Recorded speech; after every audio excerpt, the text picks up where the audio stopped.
Charlie Hunnam, I mean, you've played bikers, kings, and outlaws, but Ed Gein might be your most shocking transformation yet. So, what was Ryan Murphy's pitch to you initially, and what made you say, "Yeah, I want to take that on"? Well, he tricked me. That was the thing initially. I met with him to do a show set in Rome. The one-line pitch was about a show set in Rome about people who have figured out a way to be impossibly beautiful with my friend Max, which I thought it sounds like an interesting pitch. I'd never met Ryan, so I thought, let's go and see what this is all about.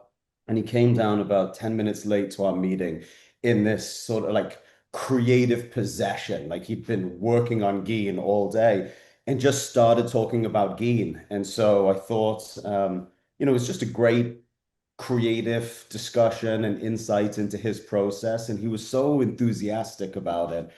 It was sort of intoxicating. And then about 2 hours into that conversation, I thought, wow, we're really going into Geen here. But, it's fascinating. So I was happy to have the discussion. And then about 2 hours in, he said, do you want to play him? And at no point leading up to that I suspected that that was going to be where this conversation was leading to, but I just got really excited and really just really taken by the sincerity and the deep sense of exploration that he wanted, there was going to be this process, that there was nothing about it. It seemed obviously impossibly dark and bleak, and I was really afraid of that, but it really seemed like a sincere investigation of the human condition more than any sort of gratuitous, gross celebration of the grotesque. And so that's how I ended up in the mess I'm in. How do you get in the headspace then once you're committed? I mean, and to find empathy in this person. I mean, I've seen you get some critiques for sounding empathetic.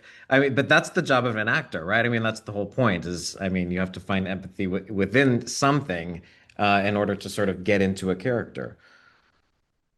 I mean, I think so. I think the job is to try to find the truth, Yeah. whatever that looks like, and be courageous in your conviction once you feel like you found a sense of the truth for you. And that's always obviously wildly subjective, isn't it? And so, I mean, the process for me was just trying to understand why this guy did what he did. Like, what were the circumstances that led to him starting on this journey, this, with very strange behavior, and then, continuing on. And that was just a process of research. I read every book that's been written about Ed Gein, and I read all of his medical records, which were really, really helpful, the court transcripts. And then from all of that information, and a lot of it really was actually kind of a celebration of the grotesque. A lot of the literature that's been written about Red Ed didn't feel like a sincere journalistic attempt to understand who this guy was. It was really a chronicling of these heinous acts.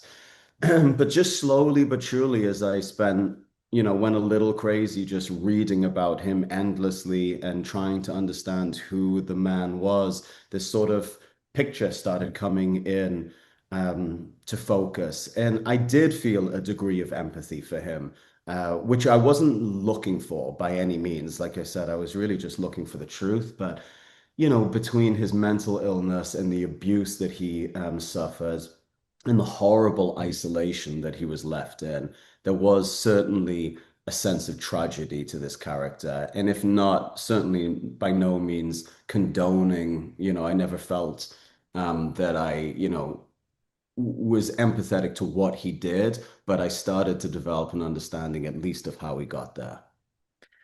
It's a pretty significant physical transformation as well, just the posture, how he moves. You change your voice. What was that? What went into your process for that? How long did that take to sort of get that down to make sure it was consistent throughout the whole series? Uh, Unfortunately, the voice is not quite as consistent. There's a couple of times early on in those first two episodes that my courage of conviction of that voice waned a little bit. What happened was, so there was multiple elements to this. Ed was Ed was told his entire life that his by the only person who ever cared about and had any sort of significant relationship with his mother, and he was told his whole life by her that she hated him because he wasn't born the daughter that she'd always wanted. And that had obviously an enormously negative effect on Ed, but it really informed how he carried himself in the world and this sort of affectation, these affectations. And in all of the literature that I read about Ed, everybody who knew him commented on that he was sort of quite effeminate and that he was really emotionally raw, that he would break down crying, but he would also really try in a sort of heavy-handed way to make people laugh. And like he didn't have a great sense of humor, but he was always trying to ingratiate himself into his local community by being kind of a jokester. But I just had this sense that I wanted him to be kind of rigid and stuck in his body, and that I didn't necessarily want to sort of that to be characterized, that desire to get the recognition from his mother and be the person he thought his mother wanted him to be. I didn't necessarily want to physicalize that. Um, because I felt like it was a guy trapped in his body, and therefore I wanted him to be very rigid. So I started exploring it in the voice, that this sort of voice that wouldn't feel like it was integrated, that it would feel like an affectation, and that it was something that he had developed over the years to try to be closer to the thing that he thought his mum wanted him to be, or at least less offensive to her by having this sort of deeper, very masculine voice. So that was at least the psychology, and then the process was just a lot of trial and error and going down blind alleys, and then so I was circling back for. Then I finally got the damn tapes of this guy because there was one interview conducted about 2 days after he was arrested, but they didn't read him his Miranda rights. And one of the women that he had murdered, Bernice Warden, her son was deputy sheriff of the town, so had access to Gein and really gave him a hard time, roughed him up a little bit. And because that he'd, been the recipient of rough treatment, and because they hadn't given him the Miranda rights, this hour-long interview that was conducted by the district attorney was felt like it wasn't never going to be admissible in court. And so it just sort of went away. It was hidden in a drawer. And then I heard about this tape. There are actually excerpts of it on a Amazon show called Psycho, The Hidden Tapes of Ed Gein or something like that. And so I tracked down that tape, but it was about 5 days before we started shooting that I finally got it. And it was very different than his voice, but really there was something about it that my voice that I'd created was quite different from Ed's voice. So I then started to like, my sense of conviction started to wane, and I started to have the sense that I really wanted to integrate the sound on the tapes. So those first two episodes are a tiny bit inconsistent, but what I ended up finding, for me, the truth that I'd found in this character was in the voice that I prepared. So I started, drifting away from listening to those tapes obsessively, like I had been. Sorry, these are long answers. I'm just rambling on No, this. it's I great. drank too much coffee before this interview. When you're speaking like that, can you let it go? Like, do you find Oh, yourself just sort of talking like that in your day-to-day life after you leave set? yeah, I was. I was really unintentionally, and my wife was not a great fan of it. She's like, "Hey, will you stop doing the voice, please?" Well, you speak of some of the abuse that he went through. Laurie Metcalf plays his mother, and this is not Aunt Jackie that we're seeing. I mean, she is a force in this show. What Yeah. was it like working with her and just getting ripped apart by her? Like those eyes just staring into you on set. It was incredible. I mean, it was a sort of, I don't know if it was an exercise in sort of method acting or how it came about, really, what it was in Laura's mind. But what I heard was that I was already attached to play Ed, and that Ryan had been very interested in Laurie playing Mother. right from the beginning and had sent her a couple of scripts and that she really liked them, but she felt like the whole thing was going to live in the relationship between Ed and Mother, and so she wouldn't accept the role until she'd met me. But she was, I believe, in New York doing a play, and I was shooting something in Portland, so it was impossible for us to meet in person. So we were scheduled to have this phone call, which felt like an enormous amount of pressure because obviously, like you, like everybody, in awe of her enormous talent and just the work she's done over the years, but compounded by the fact that she was going to say yes or no, predicated on what I said on this phone call. So it felt like an enormous amount of pressure. It immediately somehow created this dynamic where I was just desperate for her, for her, what am I trying to say? For her to see me and accept me. And so we ended up having a really in-depth, beautiful 2 hour conversation, that first phone call. And it was just enormously apparent right from the first seconds of talking to her just why she's as good as she is. She comes from that theater background of rigorous preparation and knew everything right off the bat, everything she wanted to do, all of her all of her sense of what this relationship was and what the process was going to be.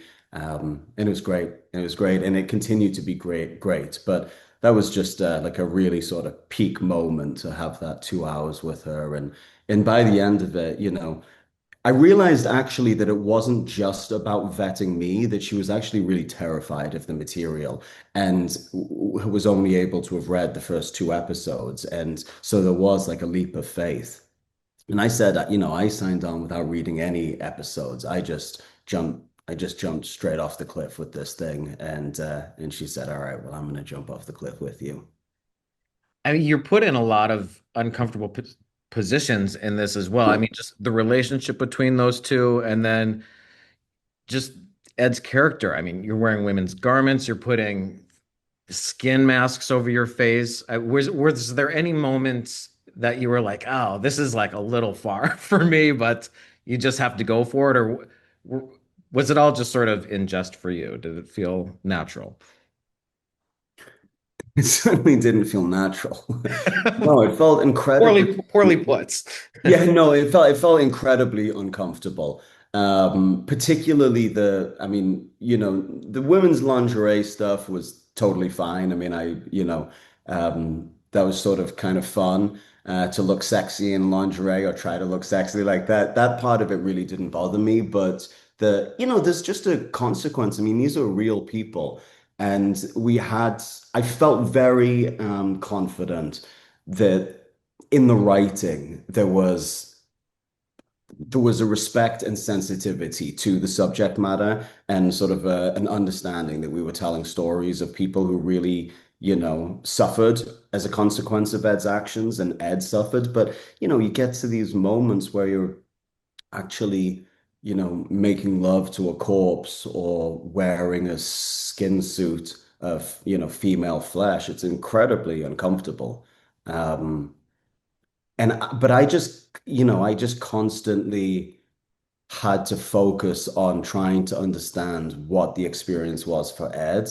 And I was really guarded about understanding that enough that I could inhabit it without allowing myself to sort of cross into the other experience you know, of really integrating it into me. Like I was really guarded on some of the more extreme areas of who Ed was. Like I'd gone in with a very clear boundary and uh and I sort of stuck to that. There's also like this Buffalo Bill moment that you do.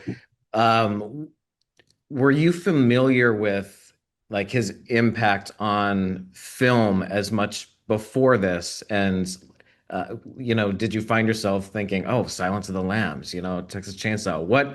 What did you kind of absorb from that when you were reading about that? I say I'm really not a horror fan, and I'm not really drawn to these narratives of, the sort of darker elements of of society. And so I actually really didn't know anything about Ed Gein. I knew sort of very superficially that there'd been a man who had been, making furniture out of skin, and that was about it. I certainly didn't know the cultural impact that he'd had, and that, that Psycho was directly based on him, and the Texas Chainsaw Massacre had been inspired by him, like you said, Buffalo Bill and Silence of the Lambs. And so I really wasn't aware of any of that. What I think is so interesting in the show is Ryan's investigation of why we tell these stories and how we've sort of perpetuated that cycle. I mean, obviously, as you know from watching the show, and I'm sure as a cinephile you knew already, but prior to Psycho radically changed the censorship threshold of what was going to be accepted in cinema. And prior to that, I mean, monsters had been Dracula and werewolves and Frankenstein. Like that was really the pivot point where human beings became the monsters. And and it's just and then I think Ryan does it's somewhat subtle, but continues to sort of ask that question that's posed by the Hitchcock character of like what was the response to what responsibility do you hold as the filmmaker? Is Hitchcock also one of the monsters? It's not just Ed. I mean, he took this man's life who was obviously a despicable character, but was dealing with trauma and mental illness and abuse, and took his life and sensationalized it for entertainment and arguably darkened the American psyche in the process. So was Hitchcock also a monster? And I think it's somewhat subtle, but I think Ryan's also asking himself, or am I a monster for perpetuating the cycle of telling these stories? And are you in some way at home, the audience, a monster for creating the appetite to allow us to continue to tell these stories? And why do we tell them? I ask myself that a lot. I mean, like I said, I don't shy away from dark material because I really like stories of, crime and empire, which has got plenty of darkness in it, but I've never been drawn to the really darker, disturbing elements of the human condition in film before. And I really asked myself a lot, like, why do we? I mean, for me, it was undeniable because it was such an amazing challenge and a great character. But taking like a step back and asking, like, why do we tell these stories was sort of an interesting exercise. Ryan also has this uncanny ability to keep getting people to come back to his to him. Yeah. And we've seen actors that continuously show up in his work, and you're going back for Lizzie Borden, I understand. So did you need much convincing to that, or was it just yes right away? It was just yes right away. I mean, I really think Ryan's incredible in terms of just the amount of wonderful characters that he creates for actors and the amount of jobs he creates for crew. He's like a real patron of the arts in a way. And it's a very collaborative open, safe environment to work in. And he just creates these incredible characters. So it was a no-brainer for me to go back. I mean, in no small part because of Ryan, but also because one of my best friends is Max Winkler, who I made a film with years ago, about 6 years ago, called Jungle Land.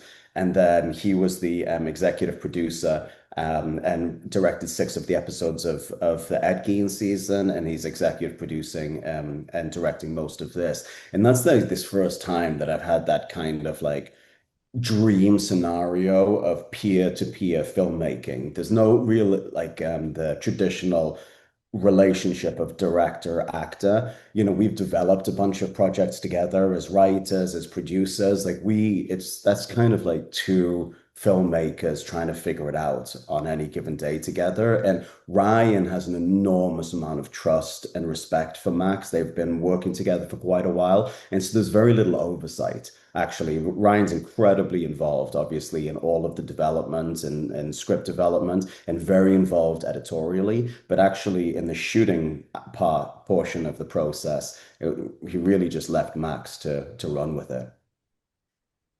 Whatever happened to the show you actually met him for? Are we going to see these beautiful people in Rome?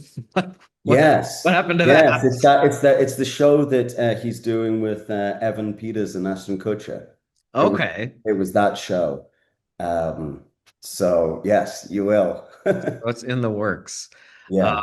all right. And then after this, all of this transformation, is there any dream transformation you have still that's still on your bucket list? Anything that you're still waiting to play that you just haven't gotten the opportunity?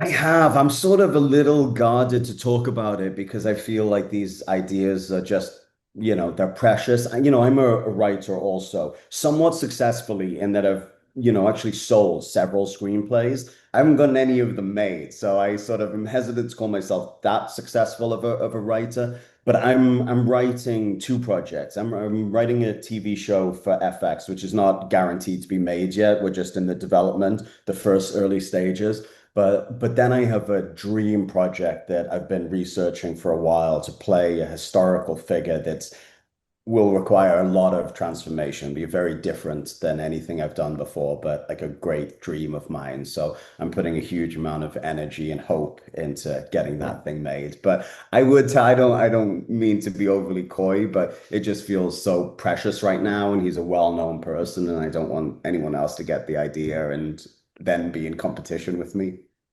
Yeah, don't let anyone steal your stuff. Charlie, congratulations on everything. Congratulations on all the great work, and thanks for taking time today. All right, Denton. Thank you so much.